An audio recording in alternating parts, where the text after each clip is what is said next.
मेरी अभी रिसेंटली मुलाकात मेरी डीन से हुई, तो वो मुझे मशवरा दे रही थी कि मुझे आगे करियर कैसे परसू करना चाहिए।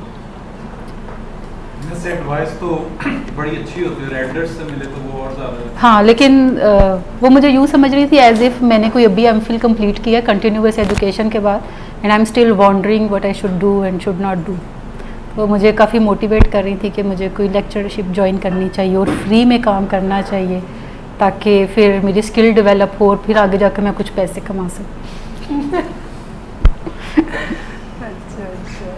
फिर जब मैंने उन्हें बताया कि मैं ऑलरेडी काम कर रही हूँ, तो वो कह रही थी कि बस एक काम ज़रूरी नहीं होता, बहुत सारे काम साथ साथ करने चाहिए। बहुत सारे काम साथ साथ हो सकते हैं, लेकिन आपके इंटरेस्ट के हों और ऐसे काम हों जो कि सपोर्टिव हों एक दूसरे में। लेकिन कोई बहुत मुख्तलिफ काम आप नहीं कर सकते। जैसे आपका एक माइंडसेट है तो वो एक ख़ास तरह से ऑपरेट करता है।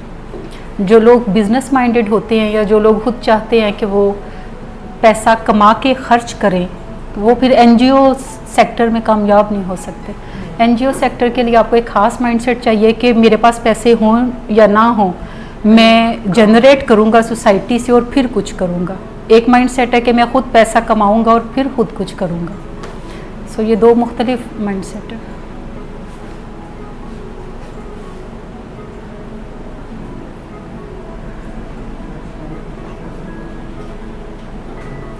जी sir, are we set to go?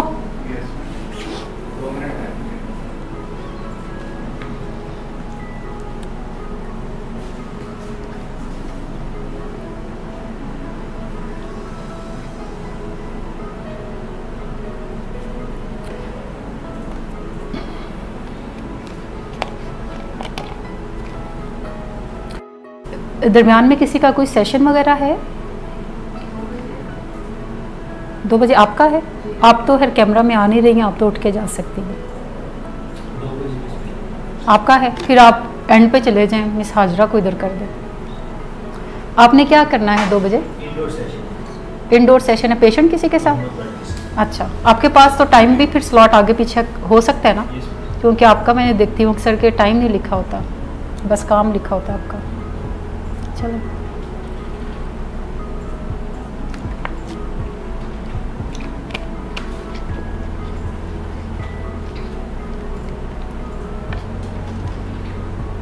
Indoor patients के साथ तो आगे पीछे हो जाता है काम। इंडोर पेशेंट के साथ क्या है? वासे साहब कल आप आए नहीं थे? इसमें जो ग्रैंडफादर है ना, वो आईसीयू में थे। सुबह 5 बजे मैं उनको लेके गया था, तो वो मेरे फादर जर्मनी गए। अच्छा, मैं उधर बिजी था। अच्छा, 30 सेकंड्स to बताया।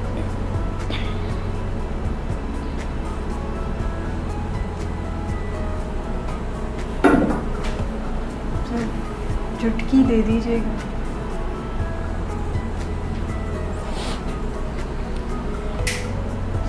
अस्सलाम वालेकुम नाजरीन, आपकी खदमत में फिर से हाजिर हूँ। मेरा नाम है इतरत ज़हरा और प्रोग्राम का नाम है इट टेक्स अ फैमिली। और जैसा कि आप जानते हैं कि इस प्रोग्राम में अपनी माहिराना राय का इजहार करती हैं मैडम उज़्मा सदाकत। अस्सलाम वालेकुम मैडम। वालेकुम अस्सलाम। कैसी हैं? बिल्कुल खैरियत से, थैंक यू। मैं चाहूँगी कि आज के प्रोग्राम के हवाले से आप भी थोड़ी सी इंट्रोडक्शन हमारे नाजरीन को दें। ये एक ऐसा प्रोग्राम है जो कि ख़ुसूसन डिज़ाइन किया गया है ऐसे अफराद की मदद के लिए जो कि ख़ुद भी किसी एडिक्शन डिज़ीज़ का शिकार है और साथ ही साथ उनकी फैमिली भी इस परेशानी का शिकार है और इस डिज़ीज़ से सफ़र कर रही है।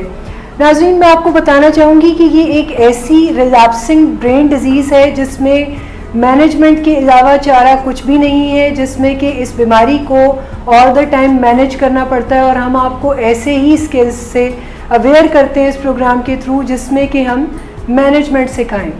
मैम, आप कुछ बताना चाहेंगी इस प्रोग्राम के हवाले? मैं इस प्रोग्राम के हवाले से बात करना चाहूँगी कि ये प्रोग्राम बेसिकली हमने डिज़ाइन किया उन फैमिली मेम्बर्स के लिए जिनके घर में कोई ना कोई प्यारा नशे की बीमारी में मुब्तला है या किसी और क्रॉनिक डिसऑर्डर में मुब्तला है या कोई और लॉन्ग स्टैंडिंग उनके घर में प्रॉब्लम जो है वो चल रही है। सो शेडो ऑफ इलनेस के अंदर जो फैमिली होती है वो उसे कैसे मैनेज करते हुए अपने लव्ड वन को हेल्प कर सकते हैं कि वो डिज़ीज़ से रिकवरी की तरफ चला जाए या सिकनेस से वो हेल्थ की तरफ चला जाए। और ये बिलाशुबा एक बहुत ही शानदार कॉज़ है और मुझे यकीन है जिस तरह का रिस्पांस हमें आता है उससे अंदाज़ा होता है कि लोग इस प्रोग्राम से काफ़ी फ़ायदा भी उठा रहे हैं। सो पहला सवाल जो मैं आपसे पूछूंगी उससे पहले मैं चाहूँगी कि मैं कुछ गुज़िश्ता प्रोग्राम से इसको मुंसलिक करूँ।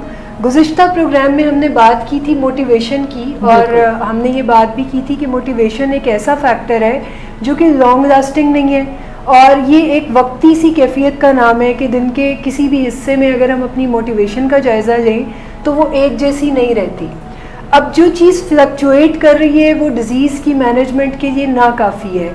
जब हमने अपने नाजरीन को ये कॉन्सेप्ट दिया था कि मोटिवेशन के ऊपर मैनेजमेंट को बेस नहीं किया जा सकता तो फिर सवाल ये पैदा हुआ था कि जब एक मैनेजमेंट को हमने एक लॉन्ग लास्टिंग वे में लेके चलना है तो फिर हमें लॉन्ग लास्टिंग वे क्या होगा।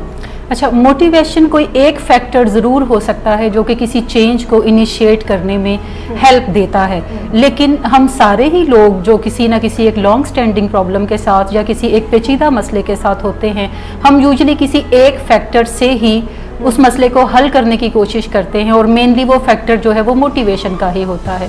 क्योंकि हमारी सोसाइटी में हर तरफ से आवाज़ें यही आती हैं कि अगर ये मोटिवेटेड इनफ हो तो ड्रग्स नहीं करे, अगर ये मोटिवेटेड इनफ हो तो ये वेट ज़्यादा पुट ऑन करने के बजाय एक्सरसाइज में जाए या अपनी डाइट को मैनेज करे और ये वेट को लूज़ करे, अगर ये मोटिवेटेड इनफ हो तो ये सक्सेस की तरफ जा सकता है।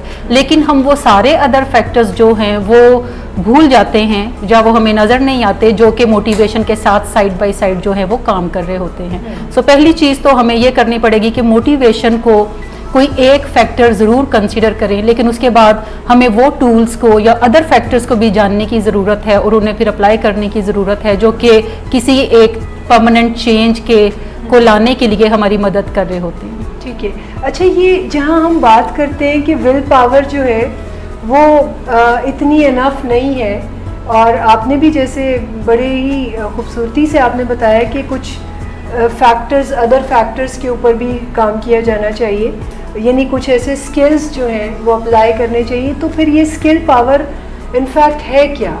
अच्छा, सबसे पहली चीज़ तो हमें ये देखने की ज़रूरत है कि उन फैक्टर से भी पहले हमें कुछ चीज़ों को नरेट कर लेने की ज़रूरत है। सबसे पहले अपना मसला आइडेंटिफाई करना है कि हमारा मसला है क्या।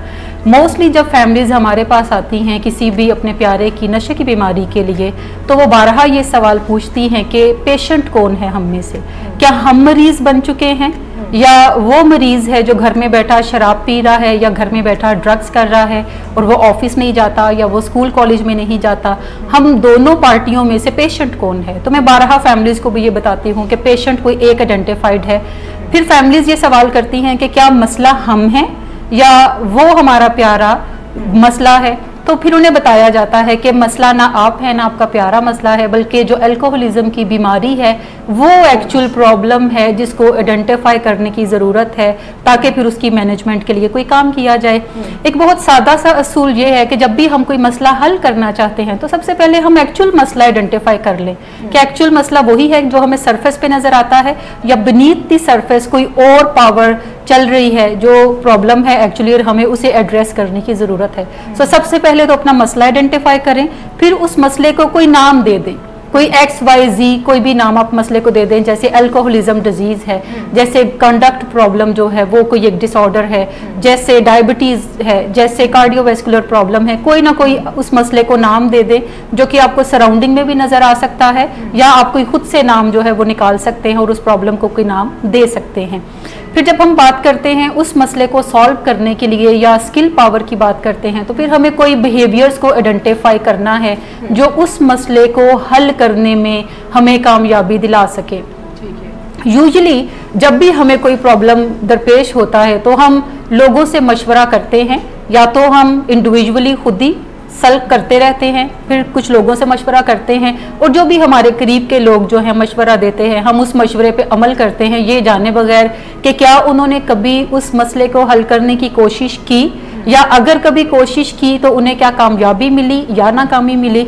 जैसे अगर अल्कोहलिज्म का मसला घर के अंदर है तो बहुत सारे जो सराउंडिंग में लोग हैं अक्सर वो बीवियों को ये मशवरा देते हैं कि अगर आप भी इनके साथ बैठ के पीना शुरू कर दें तो फिर हो सकता है कि ये छोड़ने की तरफ जाएं, या चूंकि आपके ताल्लुकात ज़्यादा ख़राब हो रहे हैं तो अगर आप ड्रिंक करने लगेंगे तो then you would become a buddy of him. तो बडीज़ के साथ तो लोग हर बात शेयर कर लेते हैं और बडीज़ का इन्फ्लुएंस भी होता है, तो लोग उनकी बातों को मानने की तरफ भी जाते हैं।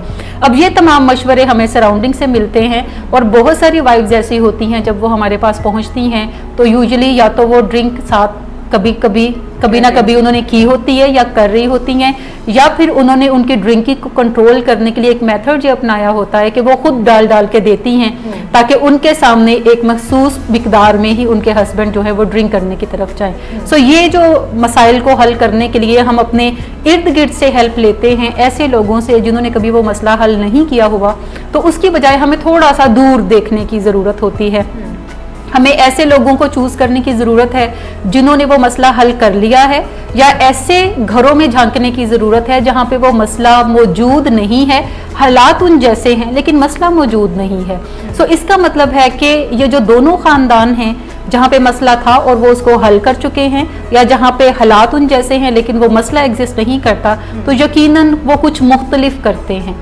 सो उन फैमिलीज़ को ये जानने की ज़रूरत है कि ये मुख्तलिफ क्या है जो वो करते हैं, और अगर वो बिहेवियर्स को आइडेंटिफाई कर लें कि कौन कौन से बिहेवियर्स हैं जो कि अगर वो भी अडॉप्ट करें तो वो इस मसले को हल करने में कामयाबी हासिल कर लेंगे, या इस मसले को ख़त्म होने से पहले ही प्रिवेंट करने में कामयाबी हासिल करेंगे। सो सबसे पहले तो वो बिहेवियर्स को आइडेंटिफाई करें, फिर जो कोई 1-1.5 दर्जन वो बिहेवियर्स निकालते हैं उनमें से कुछ वाइटल बिहेवियर्स को निकालें जो कि चंद एक होते हैं। वाइटल बिहेवियर से मेरी मुराद है वो बिहेवियर जो एग्जैक्ट आपके मसले को टारगेट करते हैं और उसको मैनेज करने में हेल्प देते हैं। उसके साथ जो बिहेवियर्स होते हैं कोई 1.5 दर्जन के करीब या 2 दर्जन के करीब, वो बेसिकली सपोर्टिंग बिहेवियर्स होते हैं जो कि आपको साइड ट्रैक में हेल्प दे रहे होते हैं टू पुश यू अहेड कि आप उस मसले को हल करने की तरफ जो है वो बढ़ने की तरफ जाएं।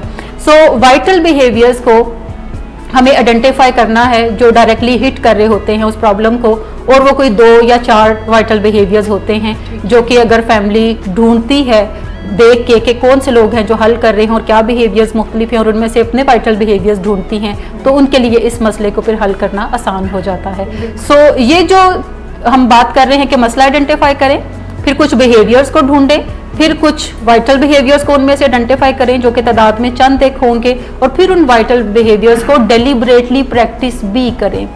एक दौर था जब ये कहा जाता था कि practice makes a man perfect, लेकिन इसका मतलब है कि अगर किसी ने गलत अंदाज से बैटिंग करना सीखी है और अगर हम सिर्फ प्रैक्टिस को ही परफेक्शन का नुक्ता समझते हैं तो इसका मतलब है कि वो गलत अंदाज से बैटिंग करने में परफेक्शन हासिल कर लेगा।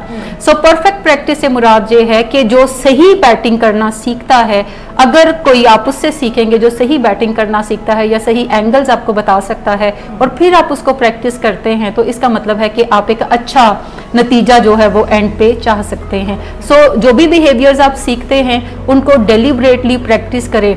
डेलिब्रेशन से मुराद है कि हर रोज सोच समझ के, हर रोज नाप तोल के, हर रोज कॉन्शियस एफर्ट के साथ अगर आप उस काम को करेंगे तो इवेंचुअली आप वो कामयाबी हासिल कर लेते हैं जो एक लॉन्ग लास्टिंग प्रॉब्लम के सिलसिले में आपको दरकार होती है। सो ये बुनियादी स्ट्रक्चर है। क्वेश्चन है, थोड़ा सा आप एग्जांपल्स बता सकती हैं वाइटल बिहेवियर्स क्या क्या हो सकते हैं कुछ स्पेसिफिक सिचुएशंस में? बिल्कुल जी।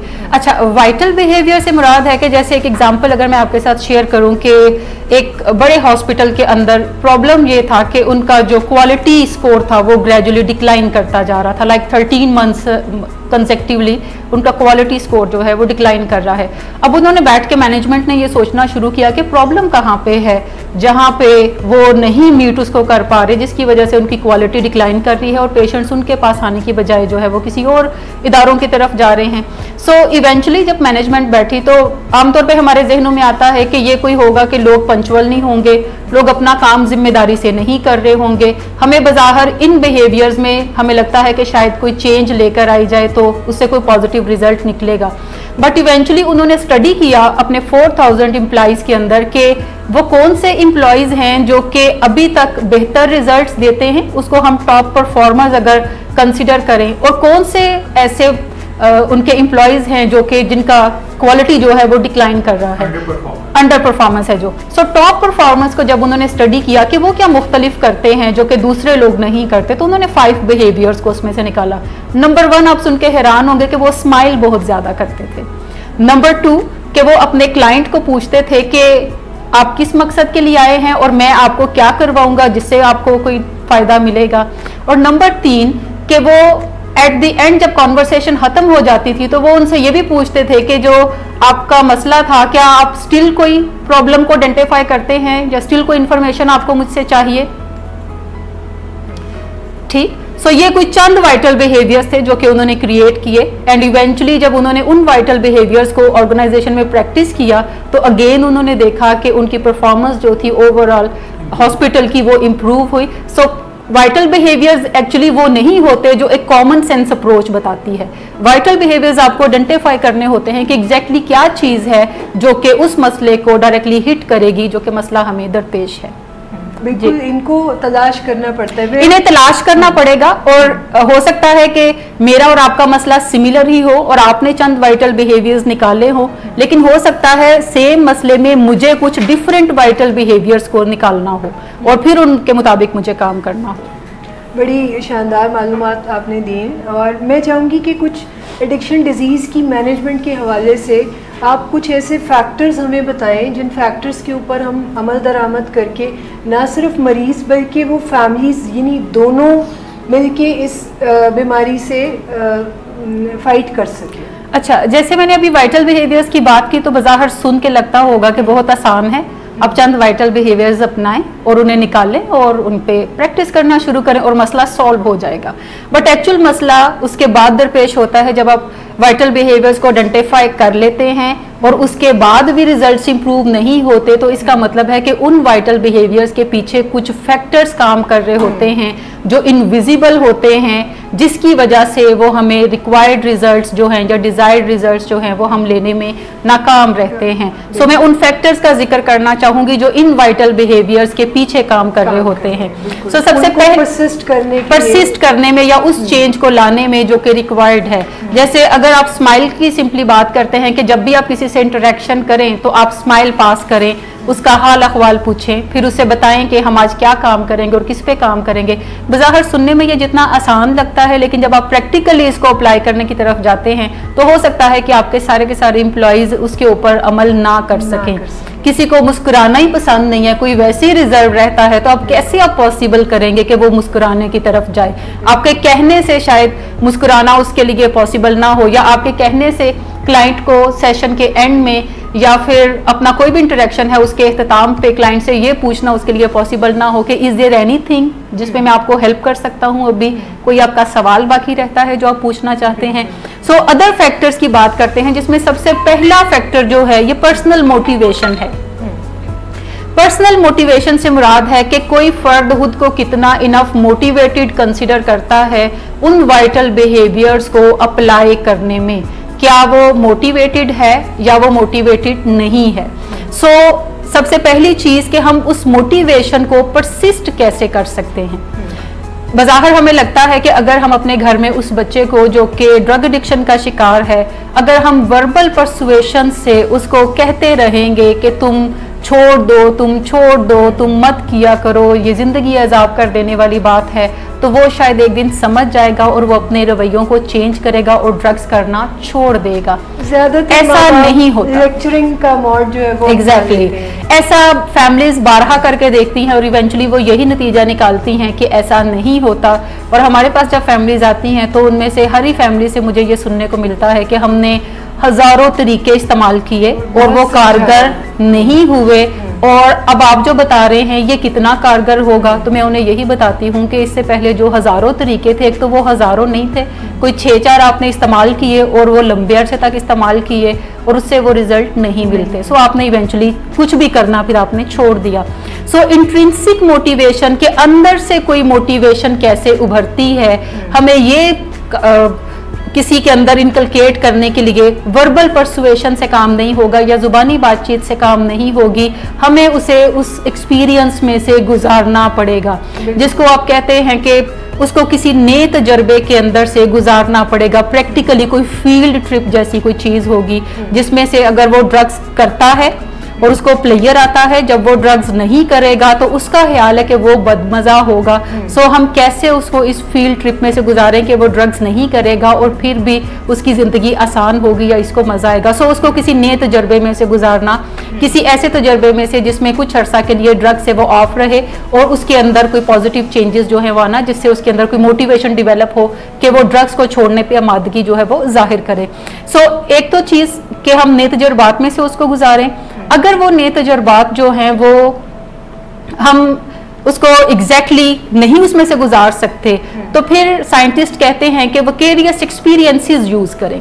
वकेरियस एक्सपीरियंसेस से मुराद है कि उसको इमेजिनेशन में कोई ऐसी स्टोरी नरेट करके बताएं जो इमेजिनेटिव हो लेकिन वो एग्जैक्ट हो, क्लैरिटी के साथ हो, डिटेल के साथ हो, जिसको वो एक्सपीरियंस कर सके through his emotions, imagination, through his emotion वो एक्सपीरियंस कर सके, तो उससे कोई नया एक्सपीरियंस उसको मिल सकता है जिससे फिर आगे चल के कोई चेंज की तरफ वो जा सकता है।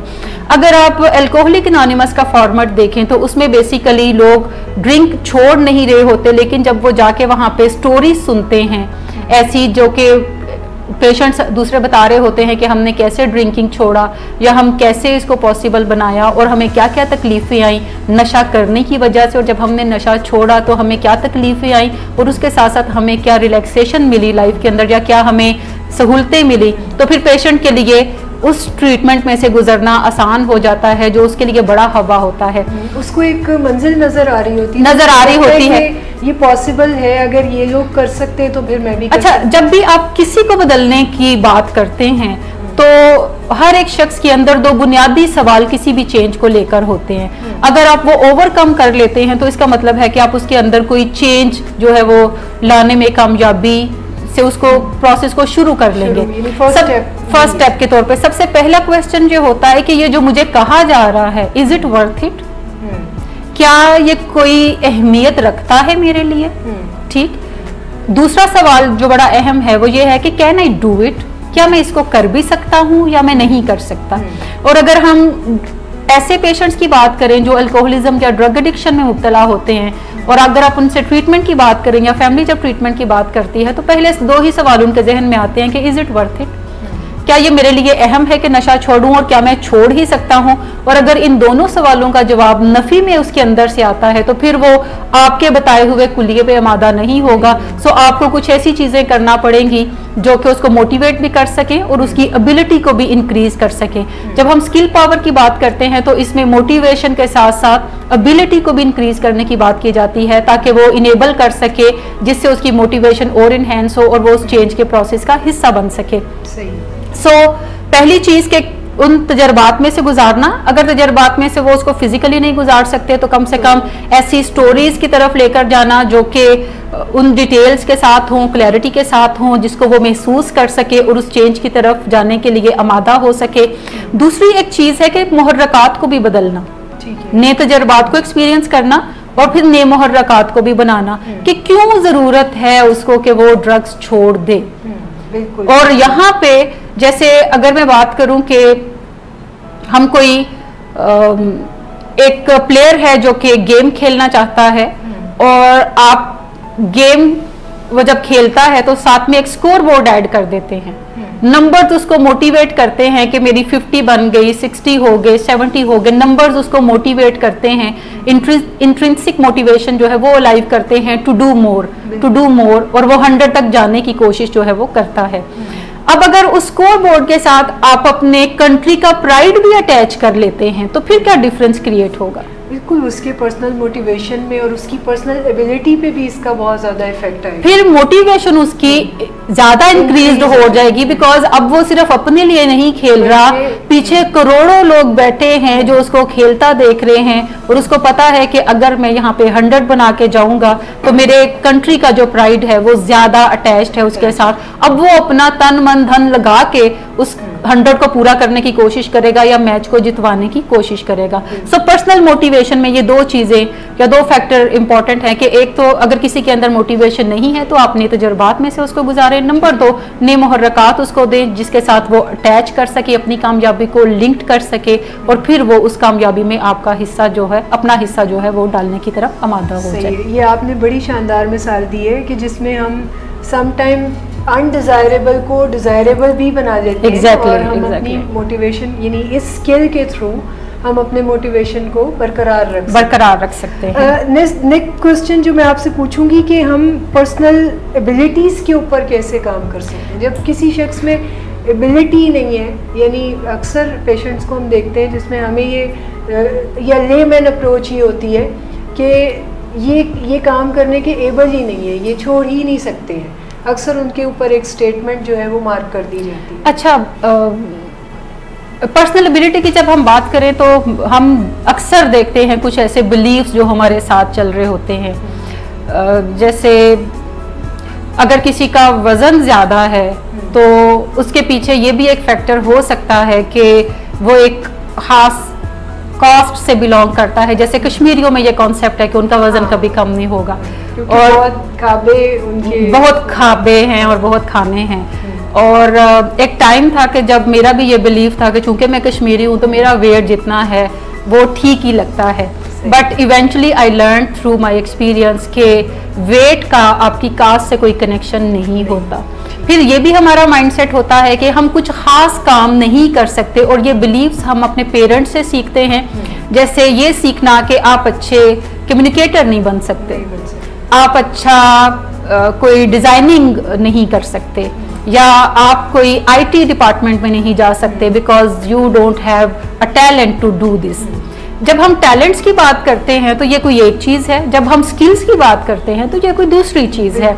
सो फिक्स्ड माइंडसेट जो है कि मैं कुछ काम कर सकता हूँ और कुछ नहीं कर सकता, जब हम इस माइंडसेट के साथ अप्रोच करते हैं तो फिर हम उन चीज़ों को ट्राई भी नहीं करते जो कुछ कोशिश करने से हम कर सकते होते हैं, बिकॉज हमारा माइंडसेट पीछे फिक्स्ड है कि ये चीज़ें मेरी अम्मी ने कह दिया था, मेरे टीचर्स ने कह दिया था कि ये मैं नहीं कर सकता, सो हम उसे ट्राई भी करने की तरफ नहीं जाते।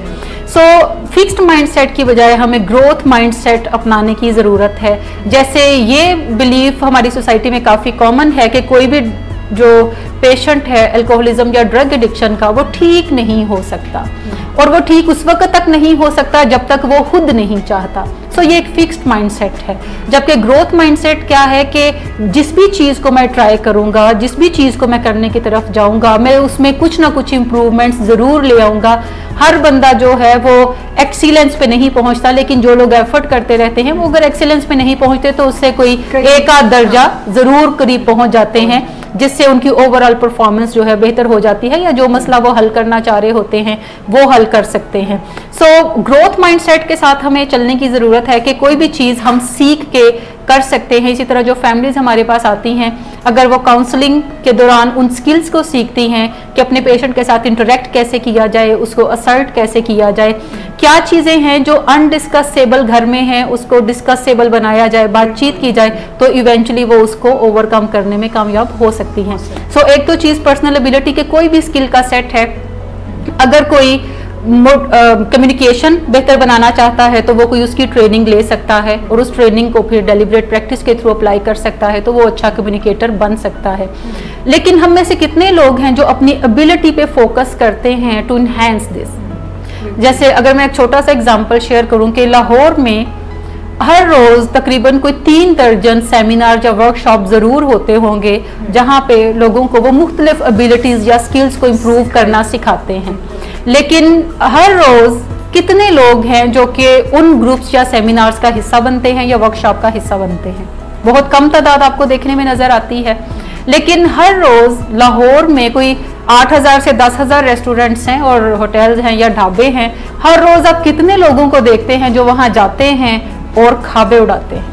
बिल्कुल ऐसे ही है। आजकल तो आप टेबल बुक नहीं कराएंगे, रिजर्व नहीं कराएंगे तो आपको सीट भी नहीं, मतलब समटाइम्स ये होता है कि आपके फेवरेट रेस्टोरेंट में अगर आपने जाना है तो आप ज़्यादा कंसर्न्ड होते हैं कि मुझे वहाँ पे वेट ना करना पड़े, मुझे वहाँ पे जगह जल्दी मिल जाए और मैं अपने मील को एंजॉय कर सकूँ। सो प्रायोरिटी की बात है कि प्रायोरिटीज़ हमारी क्या हैं।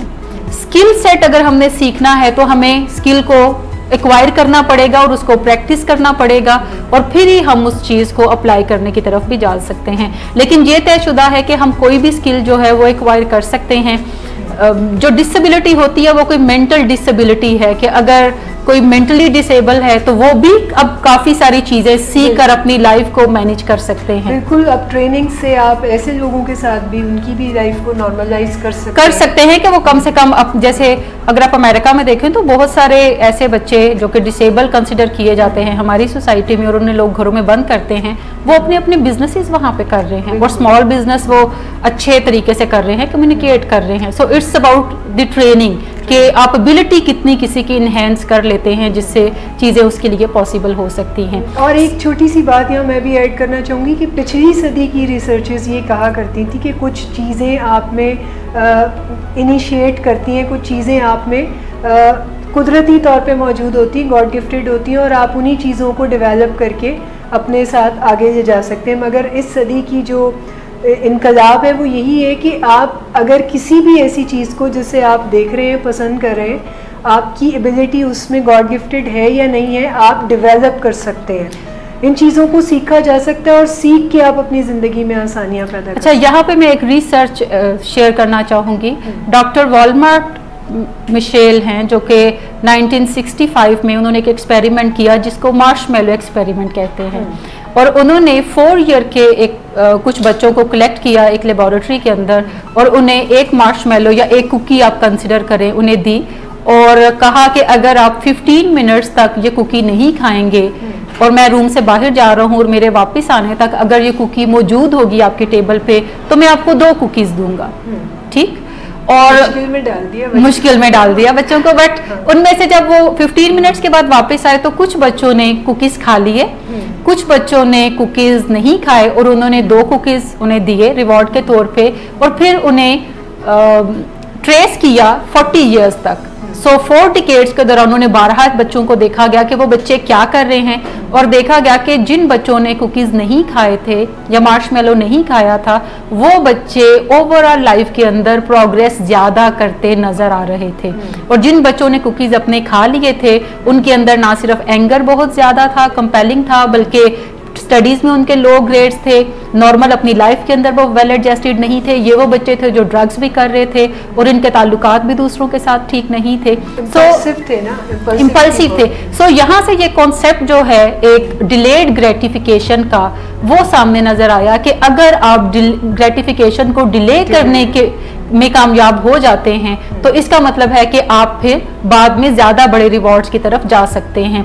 इसको पहले कोई एक इननेट एबिलिटी कंसीडर किया कि कुछ लोग ग्रैबर्स होते हैं और कुछ लोग जो हैं वो डिलेयर्स होते हैं, बट इसको फर्दर जब अगेन एक्सपेरिमेंट किया गया तो उन्होंने ये किया कि बच्चों को एक एक मार्शमेलो या कुकीज दिए और उनके साथ कुछ ऐसे लोगों को अटैच किया जो उन्हें ये स्किल सिखा सकें कि कैसे वो डिस्ट्रैक्शन क्रिएट कर सकते हैं ताकि वो ना खाएं वक्ती तौर पे और कुछ देर के बाद वो 2 कुकीज़ को एंजॉय करें। So after that experiments they have learned के ये जो स्किल्स हैं बेसिकली ग्रेटिफिकेशन को डिले करने की, ये कोई एबिलिटी इननेट नहीं है, बल्कि सीख के तकरीबन 90% बच्चों ने उसको डिले किया प्रोसेस को और अपनी 2 कुकीज़ को एंजॉय किया। सो इवेंचुअली जब उन्हें ट्रेस किया गया बच्चों को तो ये देखा गया कि उनके अंदर जो लाइफ में सक्सेस ज़्यादा हैं या एबिलिटी ज़्यादा हैं। सो एक चीज़ जो हमें देखने में नज़र आती है कि जो लोग डिले कर सकते हैं, जो वक्ती किसी वक्ती एक चाहत को डिले कर सकते हैं या वक्ती एक प्लेयर को डिले कर सकते हैं या एक ट्रीट ऑफ चॉकलेट को डिले कर सकते हैं और वो थोड़ी देर के बाद जाके किसी और हेल्दी एक्टिविटी में इन्वॉल्व हो सकते हैं, तो उन्हें ज़्यादा देखा गया कि वो लोगों के अंदर ज़्यादा एबिलिटीज़ हैं to manage stresses generally in life. So ये एक स्किल सेट की बात है। फिर देखा गया कि जो लोग ग्रैबर्स हैं वो अपने किस ब्रेन के सिस्टम से ऑपरेट करते हैं। सो 2 सिस्टम मुतारफ करवाए गए, एक को गो सिस्टम कहते हैं और एक को नो सिस्टम कहते हैं। नो से मेरी मुराद KNOW नो है, यानी सोचने का ब्रेन। सो देखा गया कि ग्रैबर्स जो हैं वो बेसिकली अपने गो सिस्टम पे ज्यादा चल रहे होते हैं, यानी वो अपने इमोशनल ब्रेन के ऊपर ज्यादा सोच रहे होते हैं, और जो डिले करते हैं लाइफ के अंदर चीजों को वो एक्चुअली अपने जो नो सिस्टम है उससे ऑपरेट कर रहे होते हैं। सो जब आपकी पेशेंट से इंटरेक्शन होती है, किसी भी ऐसे पेशेंट से जो जो कि एडिक्शन का पेशेंट है या अल्कोहलिज्म का है, तो यूजुअली फैमिली जो है वो गो सिस्टम से ऑपरेट कर रही होती है। लेकिन अगर वही फैमिली गो सिस्टम की बजाय नो सिस्टम से ऑपरेट करे तो वो ज्यादा बेटर रिजल्ट्स ले सकती है और वो ये सीख सकती है तरीकाकार कि अपने गो सिस्टम को काम डाउन कैसे रखना है, क्योंकि इन दोनों सिस्टम में से एक ही सिस्टम एक वक्त में एक्टिव होता है। आप साइड बाय साइड दोनों सिस्टम्स को नहीं चला सकते। सो यू कैन लर्न कि आप अपने गो सिस्टम को कैसे काम डाउन रखें। और इसका एक बेहतरीन ट्रिक ये है कि जब भी आप अपने आप को बहुत इमोशनल महसूस करते हैं या आपको लगता है कि गुस्सा बहुत आया हुआ है या आप डिस्ट्रैक्ट नहीं कर पा रहे अपनी क्रेविंग को, तो आप कोई काउंटिंग करना स्टार्ट कर दें, कोई मुश्किल सवाल हल करना शुरू कर दें, कोई ब्रेन को मैथमेटिक क्वेश्चन दे दें कि जैसे 346 मल्टीप्लाई बाय 246 क्या होता है, और उसको सॉल्व करना शुरू कर दें। जब आप सॉल्व करेंगे तो आपका जो ब्लड है वो लार्ज लिम्ब से आपके ब्रेन में जाएगा और वहां पे सोचने का सिस्टम जो है वो ज्यादा मुतहर्रक होने की तरफ एक्टिव हो जाएगा, जो आपको मसाइल को हल करने की एबिलिटी देता है, जो आपको एनालिसिस करने की एबिलिटी देता है, जो तहम्मुल मिजाजी से आपको किसी स्टेप बाय स्टेप प्रोग्राम के ऊपर चलने पे आमादा करता है। सो पर्सनल मोटिवेशन और पर्सनल एबिलिटी, और एबिलिटी को हम कैसे इनहेंस कर सकते हैं कि अपने नो सिस्टम को ज्यादा मुतहर्रक करें, गो सिस्टम को काम डाउन रखने में ज्यादा कामयाबी हासिल करें और वो तरीकाकार सीखें कि डिस्ट्रैक्ट कैसे किया जा सकता है अपने आप को वक्ती तौर पे, ताकि हम ज्यादा थिंकिंग ब्रेन से काम लें और स्किल्स को लर्न करें। बहुत ही शानदार मालूमात आपने शेयर की हमारे नाजरीन से। और यहाँ पर होता है एक छोटी सी ब्रेक का वक्त, और ब्रेक के बाद हमें ज्वाइन कीजिएगा ज़रूर। और मैं अपने नाजरीन को भी यहाँ बताना चाहूँगी कि आपके पास एक शानदार मौका है कि आप अपने तमाम मसाइल जो कि आप फेस कर रहे हैं उनका अगर आप हल चाहते हैं तो आप अपने क्वेश्चंस कमेंट की सूरत में हम तक पहुंचा सकते हैं। हम यकीनन आपके सवालों का जवाब देंगे। लिहाजा हमें ब्रेक दीजिएगा और ब्रेक के बाद कहीं मत जाएं। लाहौर, कराची, इस्लामाबाद, मरी, across the nation, this is Willing Ways Pakistan. सरदर्द सरदर्द सरदर्द सरदर्द सरदर्द सरदर्द सरदर्द सरदर्द सरदर्द सरदर्द सरदर्द सरदर्द सरदर्द सरदर्द सरदर्द सरदर्द सरदर्द। दर्द जब सर चढ़ के बोले तो 2 गोली डिस्प्रिन पानी में घोले, जो सिर्फ 60 सेकंड्स में हल होकर सर दर्द दूर भगाए। क्योंकि इन सैंडल्स के साथ तो रेड ही अच्छा लगेगा ना। तो फिर रेड डिस्प्रिन, सर दर्द का फौरी हल। तमाम दवाएं बच्चों की पहुंची दूर है।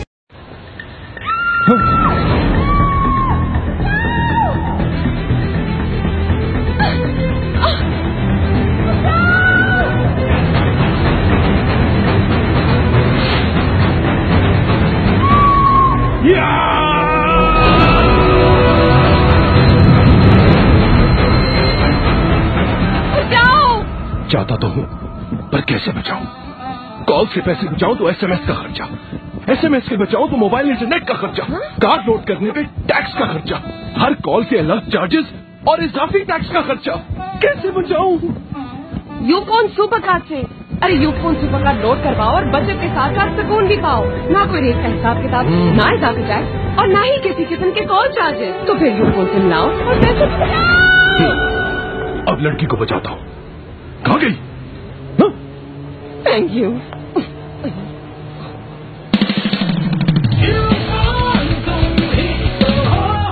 पैसे बचा रहे हो, बीवी को नहीं। बीवी को बचाए तो पैसे नहीं बचेंगे। सॉरी, आपका आपस का मामला है। लॉन्ग ड्राइव चल चल चल। बहू, बर्तन हाथ के हाथ धोते जाना।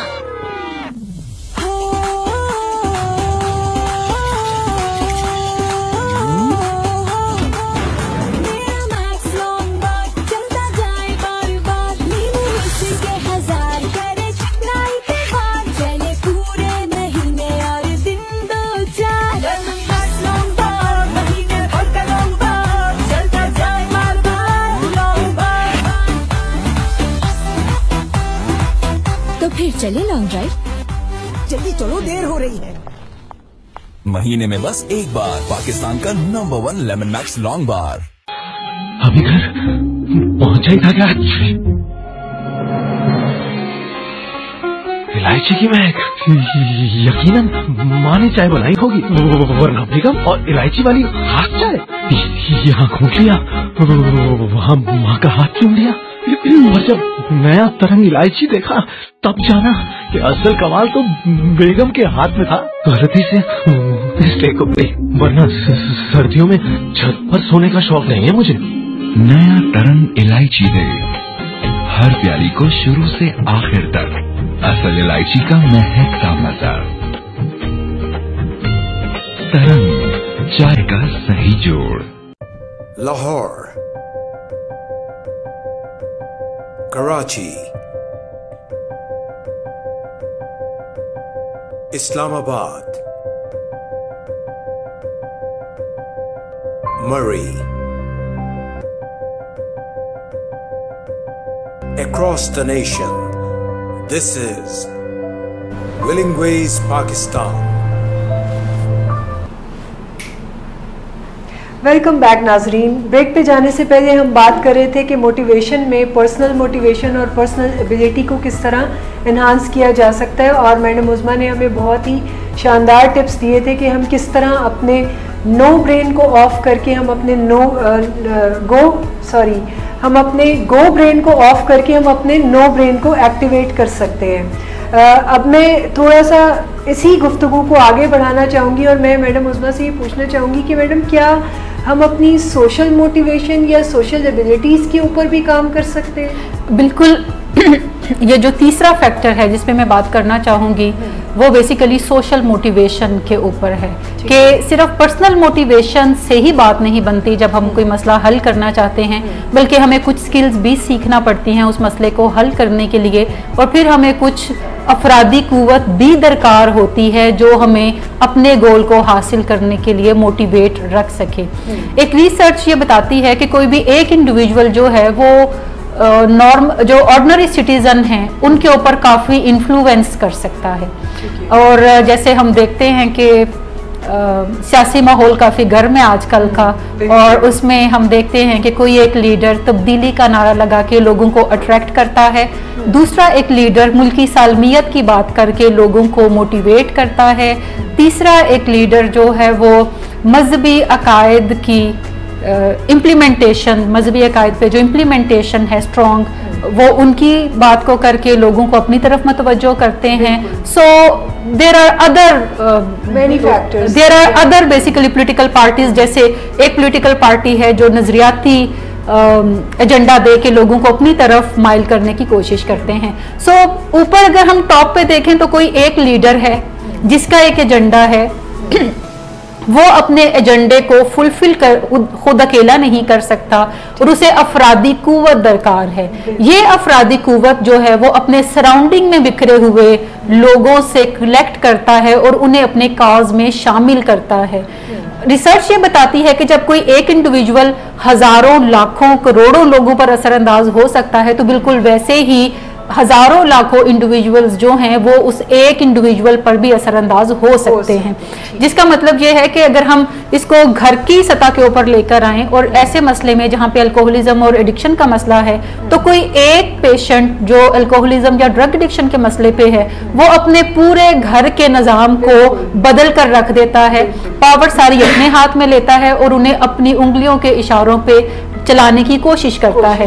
अगर वो ऐसा कर सकता है तो अकॉर्डिंग द रिसर्च अगर पूरी फैमिली जो है वो इकट्ठी हो जाए, मुत्तहिद हो जाए एडिक्शन को मैनेज करने के लिए, तो वो अपने उस एक लव्ड वन को आसानी से मैनेज कर सकते हैं और उसके रवैयों में पॉजिटिव तब्दीली लाने की तरफ उसको लेकर जा सकते हैं। सो एक तो हम ये देखते हैं कि सोशल मोटिवेशन से मुराद क्या है कि अगर इर्द गिर्द सराउंडिंग में ऐसे लोग हैं जो कि आपके कॉज को पुश करने में हेल्प करते हैं, मदद देते हैं, तो आप अपने उस कॉज को लेकर ज्यादा तवाना फील करते हैं और उसकी तरफ और शदोमत से जो है वो दिन रात एफर्ट करने के लिए भी आमादा हो जाते हैं। शायद इसीलिए पूरी दुनिया में AA का निज़ाम जो है जिसमें कि ग्रुप की सूरत में लोग एग्जैक्टली कि नेटवर्किंग देखिए, अगर आप वेट लूज करना चाहते हैं तो आपका उठना बैठना अब ऐसे लोगों के साथ नहीं होना चाहिए जो ओबीस हैं, अगर आप स्लिम लोगों के साथ उठते बैठते हैं तो इवेंचुअली आप उनकी हैबिट्स जो हैं या आपको भी कम खाने की तरफ उनकी हैबिट्स जो हैं वो माइल करती हैं, क्योंकि एक पीयर का इन्फ्लुएंस होता है, असर और रसूख होता है, जिसपे जो आप देखते हुए तो एक्सेप्ट नहीं करते बट अनकॉन्शियसली आप उन जैसा बनने की कोशिश करते हैं। जो ड्रग एडिक्ट पेशेंट होते हैं उनके जो पीयर इन्फ्लुएंस बाहर है वो उन्हें मुख्तलिफ तरकीबें बताते हैं, मुख्तलिफ स्किल्स बताते हैं कि आप कैसे घर वालों को कैसे रिबिलियस बिहेवियर अपनाएंगे तो आपके घर वाले वो बातें पूछना छोड़ देंगे जिन पे वो इंक्वायरी करते हैं। आप कैसे पैसे उनसे ले सकते हैं, आप कैसे ड्रग्स खरीद के घर में बैठ के धड़ल्ले से पी सकते हैं, आप कैसे उनकी नजरों से ओझल होने में कामयाबी हासिल कर सकते हैं। सो एक तो पीयर जो है आपका इन्फ्लुएंस वो काफी ज्यादा क्रिएट करता है। दूसरा, जब भी हम किसी मसले को हल करना चाहते हैं तो एक मेन इशू है कि हम उसको डिस्कस नहीं करते। अगर हम अनडिस्कसेबल मसले को डिस्कसेबल बना लें कि अगर सारी फैमिली जो है अल्कोहलिज्म के ऊपर बातचीत करना शुरू कर दे, अगर अभी वो पेशेंट के सामने नहीं कर सकते तो आपस में करना शुरू कर दें कि ये अल्कोहलिज्म कोई बीमारी है, इसको मैनेज करने की ज़रूरत है, हम क्या चाहते हैं कि हमारे पेशेंट के अंदर क्या पॉजिटिव चेंजेस आएँ और उसके अंदर क्या नेगेटिव चेंजेस हैं जो हमें हर्ट करती हैं, जो हमें तकलीफ देती हैं, हमारी डिसअपॉइंटमेंट्स क्या हैं, ये सफ़र कितना लंबा है, ये कैसे मुमकिन होगा। सो वो अल्कोहलिज्म के मसले पे बातचीत जब करना शुरू कर देंगे तो उनके अपने रवैयों में पॉजिटिव चेंजेस आएंगे। सो ये चेंजेस इवेंचुअली उनके पेशेंट को भी पॉजिटिवली इफेक्ट करेंगे। बिल्कुल, यहाँ तक कि मरीज, मैंने फैमिलीज में ये भी टेंडेंसीज देखी है कि वो तो उन ड्रग्स का नाम भी अपनी ज़बान से लेना नहीं चाहते या ले नहीं पाते, हाँ, लेना वो चाहते हैं लेकिन ले नहीं पाते। उनका ख्याल होता है कि अगर हम अल्कोहल के ऊपर बात करेंगे तो कोई बड़ा फसाद खड़ा होगा। सो उस बड़े फसाद को अवॉइड करने के लिए बेहतर है कि उसे कहा जाए कि तुम टाइम पे घर क्यों नहीं आते, तुम्हारे ये दोस्त हमें पसंद नहीं है, तुम स्टडी क्यों नहीं कर रहे, और हम अल्कोहल या ड्रग्स के मसले को ब्रशिंग अंडर द कार्पेट करते जाते हैं, जिससे वो मसला जो है वो सॉल्व होने की बजाय और बढ़ता चला जाता है। लेकिन अगर सारी फैमिली इस एक जो मुहर्रक है उसके ऊपर इकट्ठी हो जाए और वो उसके पॉजिटिव बिहेवियर्स को अप्रिशिएट करे या पॉजिटिवली इन्फ्लुएंस करे और उसके नेगेटिव रवैयों को कन्फ्रंट करे रिस्पेक्टफुली, तो फिर ज़रूर उसके सोचने का ये कोई मुकाम आ जाता है कि कुछ गलत है मेरे साथ जो हो रहा है, क्योंकि ये लोग मुझे तो टारगेट नहीं कर रहे, ये मेरे अल्कोहल की बात कर रहे हैं, ये मुझे तो एक्सेप्ट कर रहे हैं लेकिन मेरे अल्कोहल के ऊपर बात करते हैं या क्वेश्चन मार्क लगा देते हैं कि इससे मेरे रवैयों में कुछ चेंज आता है। सो ये एक जो सोशल मोटिवेशन है कि अफरादी कुव्वत को इकट्ठा करना और उसको इस्तेमाल करना टूवर्ड्स अ टास्क उसके हक में, ताकि उसको अचीव करने में हेल्प मिल जा सके। क्या ऐसा हो सकता है कि जहाँ सोशल मोटिवेशन की आपने बात की और बड़ी शानदार मिसाल आपने दी कि इसको कैसे इकट्ठा करके हम जो हमारे अनडिस्कसेबल थे उनको डिस्कसेबल बना के इसको ना सिर्फ इसको चैनलाइज किया जाए बल्कि इसको यूटिलाइज भी किया जाए, तो क्या ऐसा मुमकिन है कि ये जो सोशल एबिलिटी है इसको भी ट्रांसफॉर्म किया जा सके? एग्जैक्टली ऐसा मुमकिन है। और जब हम सोशल एबिलिटी की बात करते हैं तो इसका मतलब है कि जो हमने पीछे एक पीयर ग्रुप की बात की या सोशल कैपिटल की बात की, सोशल कैपिटल से मुराद है कि अफराद को अपने इर्द गिर्द इकट्ठा करना किसी एक मकसद को हासिल करने के लिए। सो सोशल एबिलिटी की जब हम बात करते हैं तो इसका मतलब है हमें ये देखना है कि जो भी लोग हमारे इर्द गिर्द हैं क्या वो पार्ट ऑफ द प्रॉब्लम है या वो पार्ट ऑफ द सोल्यूशन है, क्या वो वाइटल बिहेवियर्स को अप्लाई कर रहे हैं या वो नहीं कर रहे। सो अगर हम ऐसे ग्रुप का हिस्सा बनते हैं जो कि वही रवैये अपनाए हुए हैं जैसे रवैये हम अपनाना चाहते हैं, तो हमारे लिए भी उन रवैयों को अपनाना जो है वो आसान हो जाता है, क्योंकि हम उनसे सीख रहे होते हैं अनकॉन्शियसली, और कॉन्शियसली भी वो हमें कन्फ्रंट कर रहे हैं कि तुम ये जो कर रहे हो ये मुनासिब नहीं है, या अच्छे तरीके से बातचीत कर रहे होते हैं कि इस रवैये की बजाय इस रवैये पे आपको काम करने की ज़रूरत है। जैसे अगर घर वाले जो हैं वो किसी को सपोर्ट करना चाहते हैं वेट मैनेजमेंट के ऊपर, और जब भी वो प्लेट में खाना ज़्यादा निकालता है तो दूसरे घर वाले कहते हैं कि आप थोड़ा कम खा लें, या आप ये हेल्दी फूड की तरफ जाएं, या आप ये चीज़ मैंने आपके लिए बनाई है अगर आप इसको खाएंगे तो इससे कैलोरीज भी कम होंगी और इससे नुकसान भी आपको नहीं होगा और आप ज़्यादा खाने की तरफ भी नहीं जाएंगे। सो इस तरह की सोशल एबिलिटी जो है कि आपके पीयर्स जो हैं वो आपको बाजू का सपोर्ट कर रहे होते हैं और वो पार्ट ऑफ द सोल्यूशन होते हैं instead being part of the problem. जैसे अगर कोई बंदा वेट कम करना चाहता है और उसका उठना बैठना ऐसे लोगों के साथ है जो खुद भी ओबीस हैं और वो उनके सामने कोई लेस कैलोरी फूड खाना चाहता है, तो आपका क्या ख्याल है, वो कितना उसको खाने देंगे? हाँ, ये तो बड़ा मुश्किल हो जाएगा। वो कहेंगे छोड़ो यार, ये देखो ये मैं तुम्हारे लिए लजानिया बना के लाया हूँ, ये बिरयानी चल के खाते हैं, क्यों महरूम कर रहे हो अपने आप को। सो इस तरह की जो बातचीत है वो आपको डीमोटिवेट करती है कि आप अपने गोल्स को ना अचीव करें। और सराउंडिंग में अगर खाना बहुत ज्यादा पड़ा हुआ है और आपने पहले से कोई प्लान नहीं कर रखा कि मुझे किस तरह का फूड या कितना फूड खाना है, तो फिर आप इंडल्ज हो जाते हैं। वंस जब आप इंडल्ज हो जाते हैं तो आपको कोई रिकवरी बिहेवियर भी सोचने की जरूरत है कि फर्ज कर लें अगर मैं अपने वेट को मैनेज करने की कोशिश कर रहा हूँ या कर रही हूँ और मैं एक दिन ज़्यादा खाना खा लेती हूँ, तो क्या फिर मुझे उसी के मुताबिक ही चलते रहना चाहिए कि हर रोज़ ज़्यादा ईटिंग करने की तरफ जाना चाहिए और अपना एक्सरसाइज रजीम छोड़ देनी चाहिए, या फिर मुझे नेक्स्ट डे फ़ौरन वापस अपने उन्हीं रवैयों पे आ जाना चाहिए जो रवैये मैंने पहले अपनाए हुए थे और जो हेल्दी स्ट्रैटेजीज मैंने अपनाई थी, मुझे नेक्स्ट डे वापस उन्हीं रवैयों पे आ जाना चाहिए। सो ये सोशल एबिलिटी की बात है। सही सही, यानी कि सोशल एबिलिटीज़ को भी चेंज किया जा सकता है वाया पिक एंड चूज़ कि हम ऐसी कंपनी या सराउंडिंग में ऐसे लोगों को रखें जो कि अच्छी मैनेजमेंट कर रहे हैं। और आपको अपने क्रूशल मोमेंट्स को देखना होगा कि जैसे अगर घर में आप अच्छा खाना अपने लिए चूज करके खा लेते हैं, लेकिन जैसे ही आप कोई बुफे पे जाते हैं तो फिर आप ज्यादा इंडल्ज हो जाते हैं। तो पहले से घर प्लान करके जाएं कि आपने बुफे लेना है या आप ऑर्डर करेंगे खाना, और अगर बुफे है तो फिर आप कितना खाएंगे ये पहले से डिसाइडेड अगर है तो फिर आपके लिए अपने उन क्रूशल मोमेंट्स को भी मैनेज करना जो है वो आसान हो जाता है। ठीक है,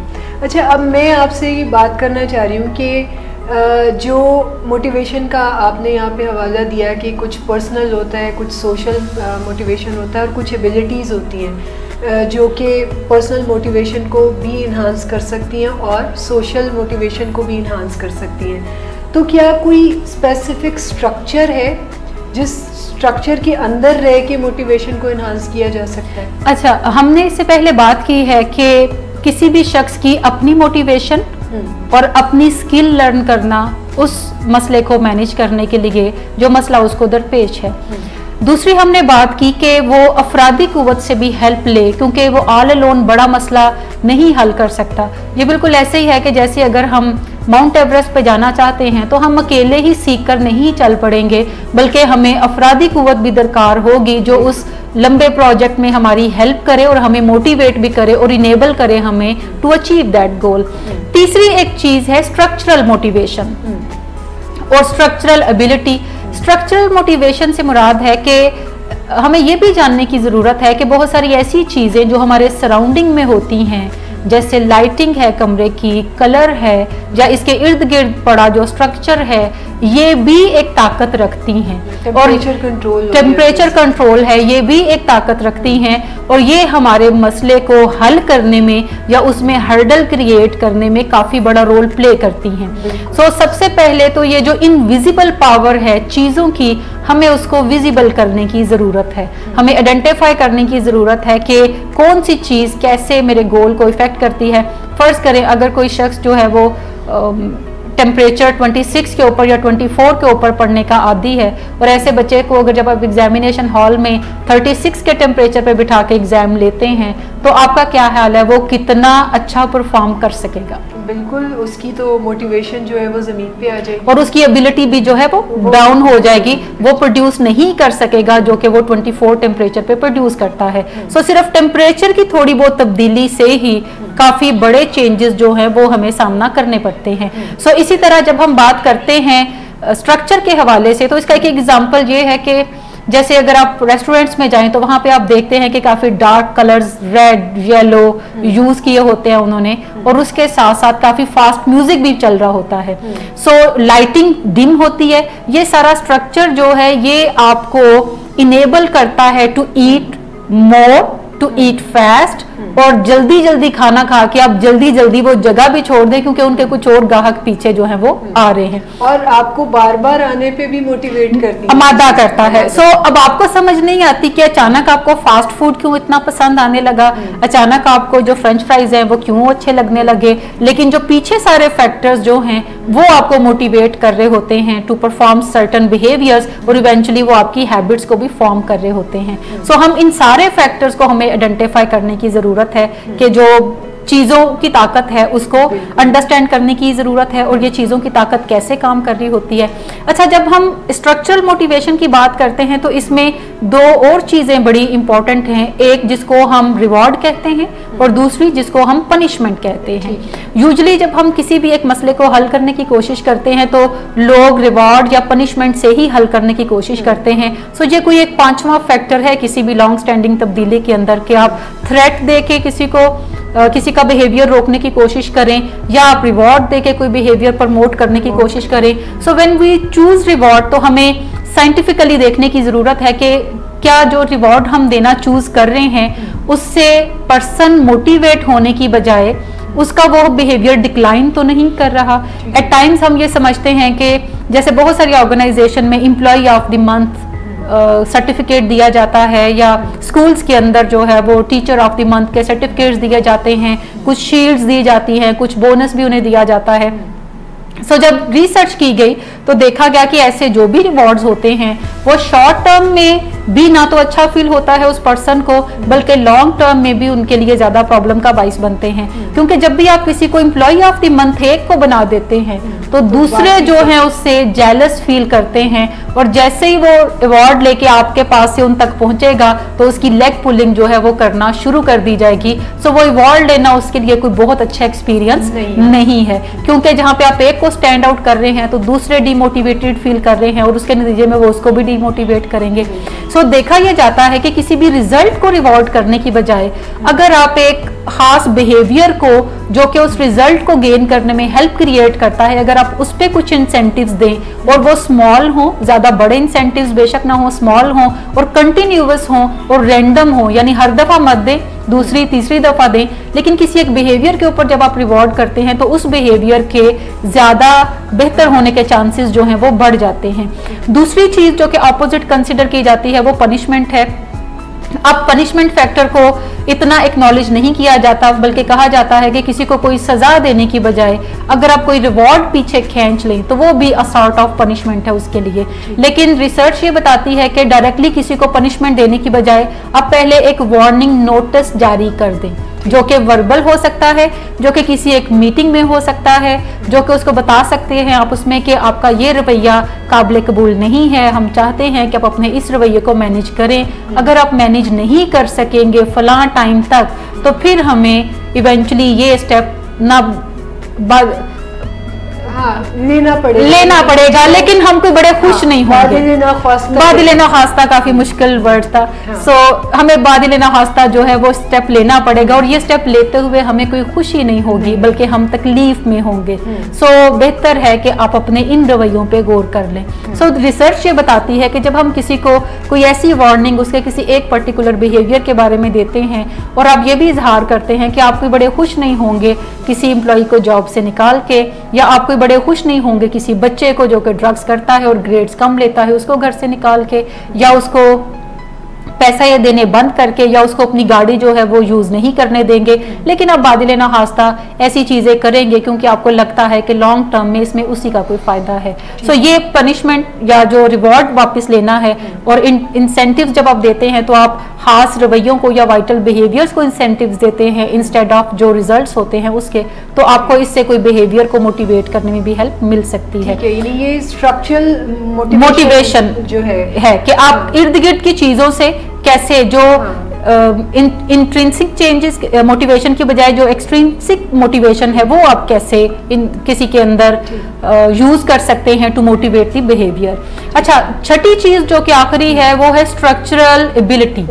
के स्ट्रक्चरल एबिलिटी से मुराद है कि जो चीजें आप करना चाहते हैं क्या वो आपके इन्वायरमेंट में सराउंडिंग में मौजूद हैं, अगर तो मौजूद हैं तो वो आपको मोटिवेट करती हैं अपने उन सर्टन बिहेवियर्स को परफॉर्म करने के लिए जो कि आप कर लेते हैं। जैसे रिसर्च ये बताती है कि जो लोग वेट कम करते हैं और उसको 5 साल तक मेंटेन भी कर लेते हैं कम वेट को, तो उनके पीछे 3 बिहेवियर बेसिकली वाइटल बिहेवियर्स काम कर रहे होते हैं। नंबर 1, वो होम इक्विपमेंट पे एक्सरसाइज करते हैं, दे डोंट गो जिम। ठीक है, नॉर्मल हमें क्या लगता है कि जो लोग जिम जाते हैं वो वेट अपना कम करते हैं, लेकिन रिसर्च ये बताती है कि जो लोग लंबे अरसे तक वेट को मेंटेन भी रखते हैं और वो वेट को कम भी करते हैं, वो जिम में नहीं जाते बल्कि घर के अंदर बाजू का बेडरूम्स के अंदर उन्होंने अपना इक्विपमेंट रखा होता है और वो इक्विपमेंट उन्हें मोटिवेट करता है कि मुझे इस्तेमाल करो और वो उसको इस्तेमाल करने के एग्जैक्टली कि वो उनके स्ट्रक्चर में करीब तरीन चीजें पड़ी हैं। दूसरा रवैया कि वो नाश्ता रोज करते हैं और तीसरा बिहेवियर जो है कि वो हर रोज अपना वेट चेक करते हैं कि आज कितना हुआ और आज कितना हुआ, रिगार्डलेस कि उसमें कोई चेंज है या नहीं है, बट वो हर रोज अपना वेट चेक करेंगे और उसको अपने लॉग में लिखते जाएंगे कि आज मेरा ये वेट है। सो ये जो चीजें हैं उन्हें मोटिवेट करती हैं कि वो अपने वेट के ऊपर कुछ खास मेजर्स जो हैं वो लेने की तरफ जाएं, डाइट की तरफ जाएं। सो स्ट्रक्चरल एबिलिटी से मुराद ये है कि जो भी काम आप करना चाहते हैं उस काम को करना अपने लिए आसान बना दे और आपका इन्वायरमेंट उसको आपके लिए करना आसान बना दे, यानी अपने इन्वायरमेंट में यानी स्ट्रक्चर ऐसा डेवलप ऐसी तब्दीलियां करें जो कि आपके लिए उस काम को करना आसान बना दे। फर्ज करें अगर आप अपने वेट पे काम कर रहे हैं और आप खाना कम खाना चाहते हैं तो फिर आप बड़ी बड़ी प्लेट्स की बजाय अपने घर में छोटी प्लेट्स रखें और जब भी आप खाना खाएं आप छोटी प्लेट्स को इस्तेमाल करें ताकि आप कम सर्विंग की तरफ जाएं। अगर आप कम सर्विंग करेंगे तो आप कम खाना खाएंगे। फिर बड़ी बड़ी चपाती की बजाय आप छोटे साइज की चपातियां बनवाने की तरफ जाएं। जब चपाती छोटी होगी और अगर आप कोई 2 भी खाएंगे, 3 भी खाएंगे, 4 भी खाएंगे तो उससे कैलोरी जो है वो लेस होगी। आपका ब्रेन सिग्नल दे रहा है कि 2 हो चुकी हैं, 3 हो चुकी हैं। सो इस तरह के स्ट्रक्चर से आप जो है वो स्ट्रक्चर से आप हेल्प ले सकते हैं टू मैनेज योर वेट। सो ये है स्ट्रक्चरल मोटिवेशन और स्ट्रक्चरल एबिलिटी और ये 6 फैक्टर्स जो हैं ये पीछे काम कर रहे होते हैं जिससे हम अपने वाइटल बिहेवियर्स को परफॉर्म करने के ज़्यादा काबिल होते हैं। या अगर हम नहीं कर पाते तो हमें इन 6 फैक्टर्स के ऊपर नज़र डालने की ज़रूरत है कि कहाँ पे कमी आ रही है और अगर हम अपने उस एरिया को वर्क करके इक्विप्ड करेंगे तो इसका मतलब है कि हमारे लिए वाइटल बिहेवियर्स को अब अप्लाई करना जो है डे टू डे लाइफ में ज़्यादा आसान हो जाएगा। कि मैं आपका आज बहुत ख़ुसूसन शुक्रिया अदा करना चाहूँगी कि आपने इतनी यूज़फुल गुफ्तगू और इतना बड़ा वास्ट टॉपिक जो मुझे लग रहा था कि शायद एक प्रोग्राम में नहीं होगा, मगर आपने बहुत ही खूबसूरती से इसको एक प्रोग्राम में आपने समराइज़ कर दिया। तो मुझे यकीन है कि मेरे नाजरीन ने भी आज के इस प्रोग्राम से बहुत फ़ायदा उठाया होगा। एक ऐसा कंप्लीट स्ट्रक्चर आज हमारे सामने आया जिसमें कि ईच एंड एवरी थिंग को डील किया जा सकता है। तो मैं चाहूँगी कि मैं आपको ये ऑफ़र भी देती चलूँ आखिर में कि आप अगर अपने किसी भी मसले को हल करना चाहते हैं तो आप हमारे इस प्रोग्राम में लिख भेजिए और कमेंट्स के ज़रिए अपने क्वेश्चंस भेजिए। हम यकीनन अगले प्रोग्राम में उनको ज़रूर एड्रेस करेंगे। इसके साथ ही आज के प्रोग्राम का वक्त ख़त्म होता है। हम दोनों की तरफ से खुदा हाफिज़, शुक्रिया।